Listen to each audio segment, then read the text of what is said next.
Wah, kamu menjadi sasaran. Tiba-tiba, suara kilin yang menelan langit terdengar di telinganya. Setelah mendengar ini, Chu Feng segera membuka energi mentalnya. Setelah mengamati dengan cermat, dia memang samar-samar menyadari bahwa sepertinya ada tatapan yang menatapnya. Pihak lain bersembunyi terlalu dalam jika kilin yang melahap langit tidak mengingatkannya. Chu Feng bahkan tidak akan yakin apakah tatapan ini ada. Senior, bisakah kamu merasakannya? Tingkat kultivasi seperti apa yang dia miliki? Tanya Chu Feng. Sekarang kamu tahu bagaimana memanggilku senior, kenapa kamu tidak memanggilku paman babi? Tian-Tian Kilin sedikit menghina. Senior, kita satu grup, kenapa repot-repot sekali? Kamu tahu, aku tidak peduli. Apakah kamu ingin membunuhku sebelumnya? Kata Chu Feng. Kamu belum mempedulikannya. Kamu tidak menyiksaku dengan enteng. Wah, kamu telah menjadi sasaran, dan aku tidak memiliki kemampuan untuk membantumu. Kamu berteriak saja, jika kamu tidak mendengarkan aku, kamu akan sangat menderita. Ada harga yang harus dibayar untuk kesetiaan. Doakan saja dirimu baik-baik saja. Setelah menelan langit, Kilin mengatakan ini, dia berhenti berbicara. Jadi Chu Feng berubah pikiran dan mulai berkomunikasi dengan Shen Lu. Pendahulu, tanya Chu Feng. Chu Feng, aku belum pulih, jadi aku harus mengandalkanmu untuk saat ini. Shen Lu memang memberikan tanggapan, namun tanggapan ini, seperti sebelumnya, masih harus bergantung pada Chu Feng sendiri. Tapi Chu Feng tidak terlalu panik. Belum lagi dia memiliki jimat Qin Jiu. Dan ada juga formasi pelindung ayahnya. Selama jangka waktu ini, meskipun Chu Feng sedang dalam perjalanan, dia tidak menganggur. Anda tidak hanya harus mempelajari cara memaksimalkan kekuatan dupa penempa jiwa 7 alam. Ada juga kegunaan mimpi buruk perwalian untuk mendapatkan kendali lebih dalam, formasi penjaga yang ditempatkan ayahnya di tubuhnya.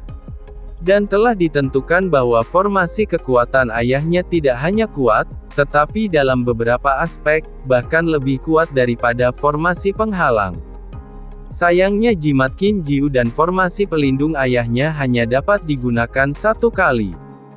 Chu Feng sama sekali tidak ingin menggunakannya, jadi dia bertanya pada Shen Lu apakah dia bisa membantu.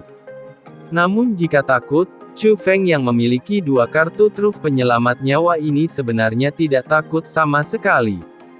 Setelah melewati lapisan gerbang penghalang, Chu Feng dan yang lainnya dibawa ke aula besar. Ketika mereka tiba di aula ini, Chu Feng pada dasarnya yakin bahwa tidak ada hal baik yang menunggu mereka selanjutnya.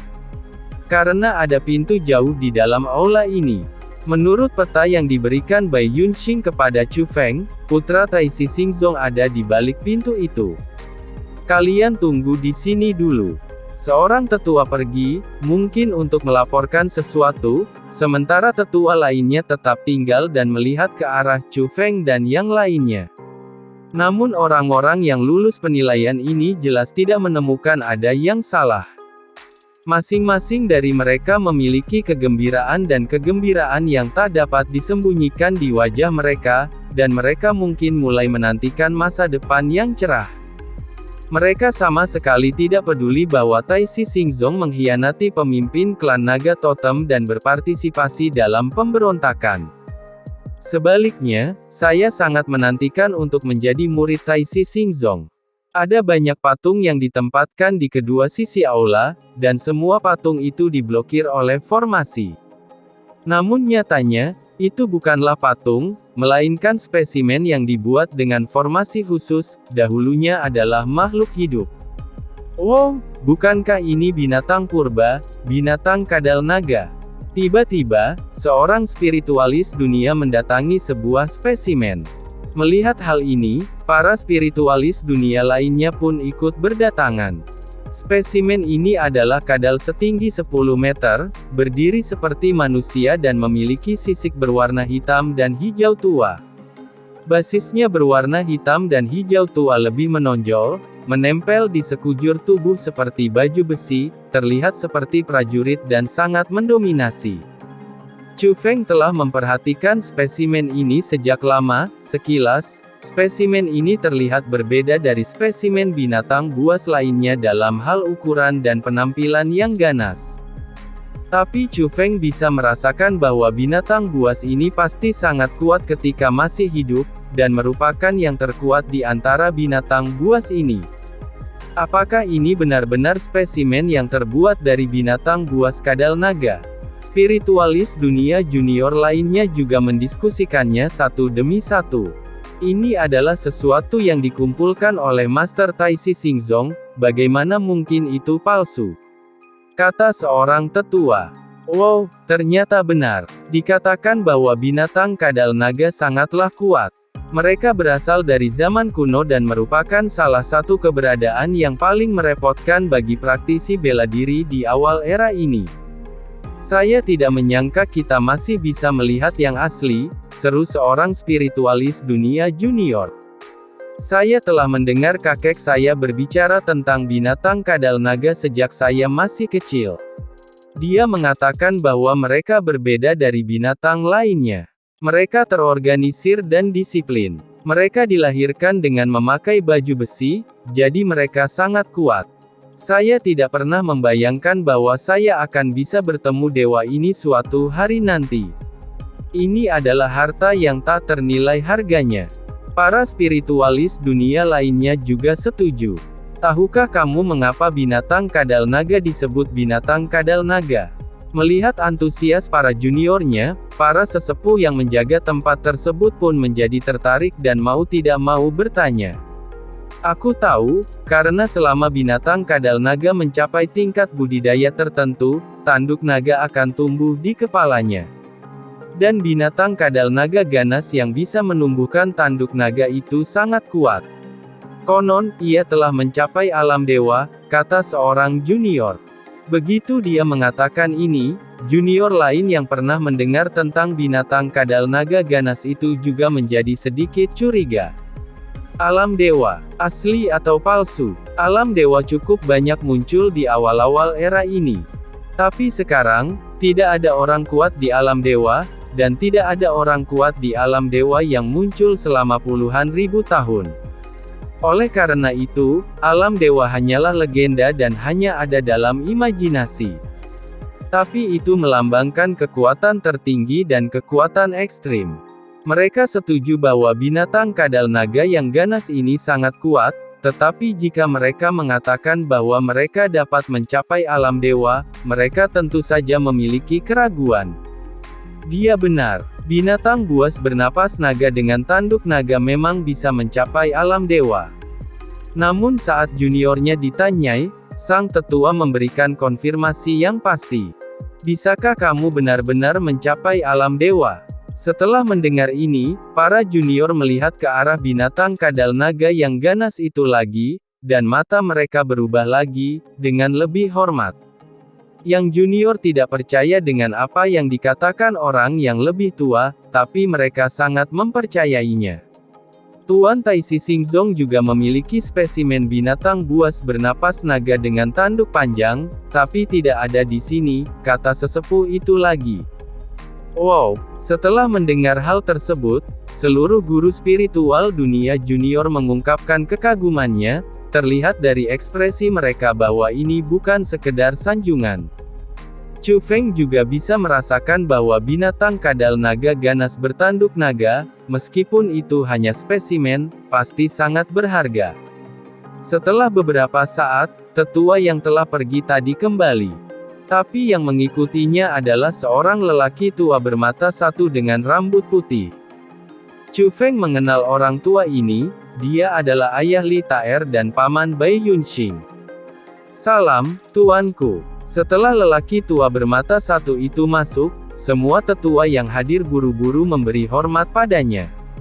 Para guru roh dunia junior jelas tidak mengenalinya, tetapi melihat statusnya yang tidak biasa, mereka semua memberi hormat satu demi satu.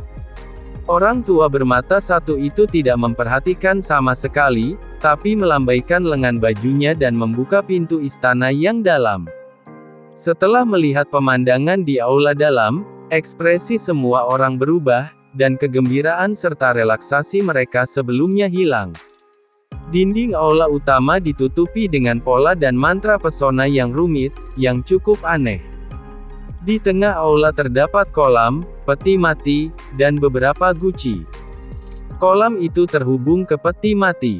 Peti matinya transparan, meski kekuatan pertahanannya tidak kuat, namun mengandung kekuatan khusus, dan keempat sisi peti mati itu ditutupi jimat.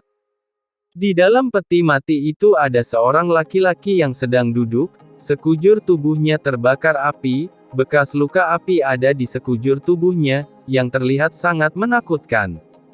Selain itu, dia terengah-engah, memandang semua orang seolah-olah sedang melihat mangsa, dan dia sangat bersemangat. Pemandangan yang aneh, siapapun yang melihatnya, akan terasa ada yang tidak beres. Namun para guru roh dunia junior masih memiliki secercah harapan, berpikir bahwa segala sesuatunya tidak seburuk yang mereka kira. Segera, lelaki tua bermata satu itu membuka 7 toples, dan berbagai cairan dituangkan ke dalam kolam. Meski ada 7 warna, namun semuanya mengeluarkan bau amis, semuanya darah, bukan hanya darah manusia, tapi juga darah ras lain. "Tuan, apa yang Anda lakukan?" Orang-orang itu panik dan mulai bertanya. Sebenarnya mereka tidak bodoh, mereka semua bisa melihat bahwa pemandangan di depan mereka sangat jahat. "Masuk," kata lelaki tua bermata satu itu. Wajah semua orang pucat, dan mereka sangat ketakutan hingga tidak tahu harus berbuat apa. Ini adalah putra kandung Tuan Tai Si Xingzong. Dia sakit parah dan membutuhkan Anda untuk membantunya sembuh. Ini juga penilaian akhirmu. Kamu masuk ke dalam kolam dan mematuhi kekuatan formasi. Selama seseorang dapat meringankan kondisi putra guru Tai Si Xingzong, dia bisa langsung menjadi murid guru Tai Si Xingzong. Orang tua bermata satu itu menunjuk ke arah kolam dan berkata. Setelah mendengar ini, semua orang masih ragu. "Jika kamu ingin menyerah, kamu bisa langsung pergi." Lelaki tua bermata satu itu menunjuk ke pintu istana yang terbuka. Melihat ini, seseorang mengertakkan gigi dan kemudian melompat ke dalam kolam. Melihat ini, yang lain melompat ke dalam kolam satu demi satu seolah-olah takut ketinggalan. Melihat semua orang seperti ini, Chu Feng menggelengkan kepalanya dan diam-diam menghela nafas bahwa mereka begitu rakus akan keuntungan sehingga mereka bahkan melakukan hal bodoh seperti itu demi masa depan mereka. Tentu saja, meskipun mereka ingin menyerah, mereka tidak bisa pergi, orang tua bermata satu itu tidak akan membiarkan mereka pergi. Kemudian, Chu Feng juga menegakkan tubuhnya dan terbang menuju kolam. Namun setelah sampai di kolam, Chu Feng tiba-tiba berakselerasi dan langsung melompat ke peti mati. Peti mati itu hancur dengan satu pukulan, dan tinju itu turun dengan lancar, darah muncrat, dan tinju Chu Feng langsung menembus dada putra Tai Si Xingzong.